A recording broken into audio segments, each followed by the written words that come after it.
Oke, kembali lagi di New Satria Mobil. Kali ini kita kedatangan mobil baru lagi ya teman-teman. Lagi-lagi kita kedatangan Innova. Ya ini Innova Reborn 2020 tipe G diesel luxury ya. Kita akan mereview mobil ini mulai dari interior, eksterior, kaki-kaki, kemudian bagian mesin.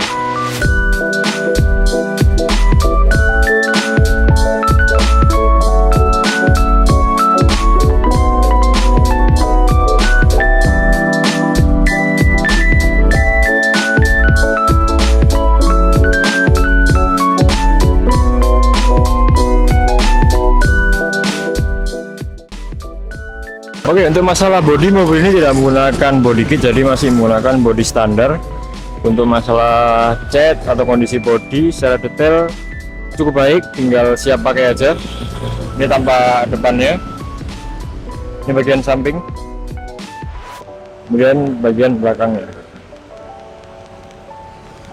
Ini bagian belakangnya seperti ini, tidak ada bekas tabrak atau bekas lecet ya. Ya. Bagian belakang, bagian samping kanan. Oke, mungkin cukup ya untuk bagian bodi. Warnanya hitam metalik black mica ya teman-teman. Kita lanjut bagian perlampuan aja. Untuk masalah perlampuan, mobil ini masih menggunakan lampu standar ya, masih bohlam semuanya, belum menggunakan LED projector. Udah ada dengan fog lampnya di bagian bawah, masih bohlam juga. Untuk di bagian belakang, untuk lampu di bagian belakang masih menggunakan bohlam ya, belum LED. Lampu rem, lampu sen, lampu mundurnya juga masih menggunakan bohlam. Kita lanjut ke kaki-kaki. Untuk kaki-kaki, mobil ini menggunakan velg standar dengan ring 16 dibalut dengan ban kondisi sekitar 75% ya. Untuk pengereman yang di depan ini sudah menggunakan kaliper. Untuk di belakang sama menggunakan ring 16 dibalut dengan ban kondisi 75%. Untuk pengereman masih menggunakan tromol ya, masih menggunakan tromol. Untuk per dan spesifikasi kaki masih standar ya. Oke, untuk kaki-kaki secara cukup. Kita lanjut ke bagian interior. Oke, kita sudah berada di dalam interior mobil Innova ini ya. Ini dia bagian kemudinya, bagian head unit, AC. Nanti kita bahas satu persatu, bagian jok depan, jok belakang penumpang, dan nanti bagian belakang. Kita bahas bagian kemudi dulu ya. Untuk kunci mobil ini masih standar seperti ini, menggunakan remote ya. Jadi remote-nya ini, kuncinya bisa dilipat ke dalam remote. Nah, ini kunci sudah bersama remote-nya. Tanpa berlama-lama kita langsung hidupkan aja ya.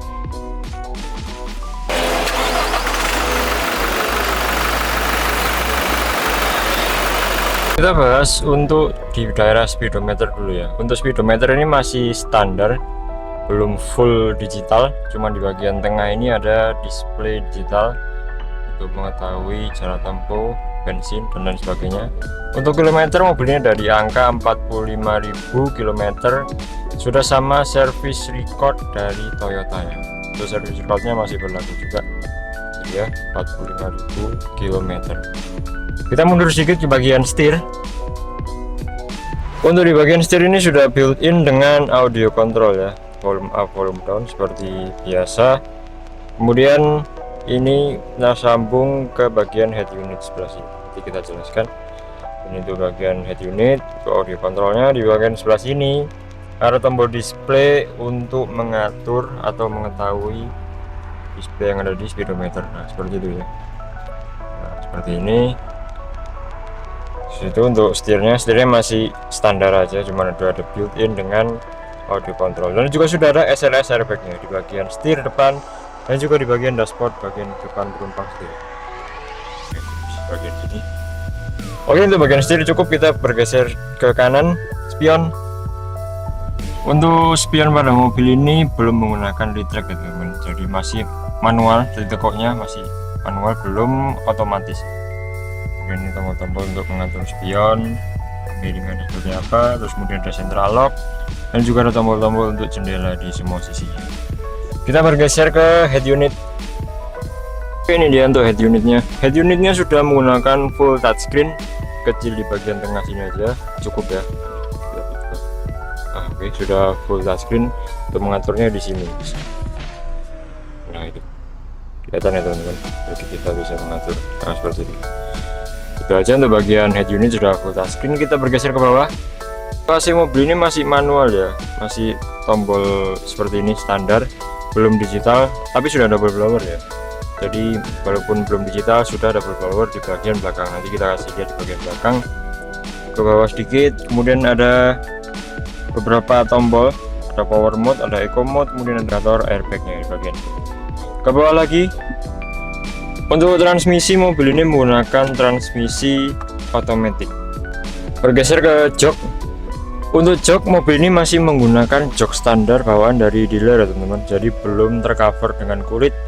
Untuk joknya juga masih empuk juga bagian busanya, tidak ada jahitan yang rusak atau yang jebol, jahitan masih aman semuanya. Ini di bagian kemudinya seperti ini, sama di semua sisinya ya, di bagian belakang juga sama seperti itu. Untuk di bagian interior saya rasa cukup. Kita lanjut di bagian tengah. Oke, kita sudah berada di bagian bangku tengah ya, di belakang sini. Kita bahas mulai dari atas dulu. Untuk AC sudah double blower ya, dari depan belum digital, sama di bagian belakang juga belum digital, masih manual menggunakan tombol seperti ini ya. Sudah double blower. Di belakang juga udah ada AC nya juga, di bagian belakang sendiri udah ada AC nya. Untuk bagian atas kita ke bawah. Untuk jok sama, masih bawaan dari dealer, belum tercover apapun ya, warna coklat, jadi masih halus, masih bagus juga, belum ada cacat atau sobek ya. Biasanya kebanyakan jok mobil itu sobek di bagian jahitan-jahitan seperti ini ya. Untuk di bagian jok tengah. Untuk space, tinggi saya 171, masih ada jarak ya, masih ada jarak lebar di bagian ini, sangat lebar sekali. Nah, di bagian tengahnya kelihatan ya. Oke, untuk di bagian tengah saya rasa cukup gitu aja. Kita lanjut ke bagian belakang ya, Top. Oke, ini dia untuk bagian bagasi belakangnya ya. Untuk bagian bagasi belakangnya itu udah ada jok ya. Ada 2 jok ini yang bisa dilipat ke atas menyamping. Jadi di belakang ada dudukannya juga, bisa dilipat ke atas. Bagasinya sangat lebar ya, seperti ini. Udah dilengkapi dengan toolkit juga. Dan juga udah ada ini headrest di bagian jok belakangnya, di bagian. Oke, saya rasa cukup. Di bagian belakang cukup luas, cukup lebar juga, cukup tinggi bagian belakang. Saya rasa cukup. Kita lanjut ke bagian mesin aja ya. Oke, ini dia untuk bagian mesinnya ya. Untuk spesifikasi mesinnya ada di 2400 cc standar, belum ada yang dimodif untuk bagian mesinnya. Seperti ini detailnya. Untuk kelistrikan aki masih baru. Untuk kelistrikan aki masih baru, jadi masih fresh ya di bagian kelistrikan. Ya, untuk detail perkabelan bagian dalamnya seperti ini. Ini detailnya, detail bagian mesinnya. Bagian pipa-pipa. Untuk yang nanya ada yang rempes gak, ada yang bocor dan lain sebagainya, tenang aja teman-teman. Untuk semua mesin pasti kita cek terlebih dahulu sebelum ini dilepas ke tangan pembeli ya. Jadi kita pastikan dulu untuk masalah mesin dan lain sebagainya. Oke, mungkin cukup ya untuk bagian mesin. Oke, saya rasa cukup ya membahas mobil Innova Reborn tipe G 2020 Luxury. Bila mana teman-teman ingin melihat mobil ini secara langsung, bisa langsung datang ke New Satria Mobil, Jalan Raya Jemur Sari nomor 311 ya, untuk melihat mobil ini secara langsung. Bila mana ada pertanyaan, silahkan hubungi nomor di deskripsi atau bisa tulis kolom komentar di bawah. Oke, sekian, terima kasih dan sampai jumpa.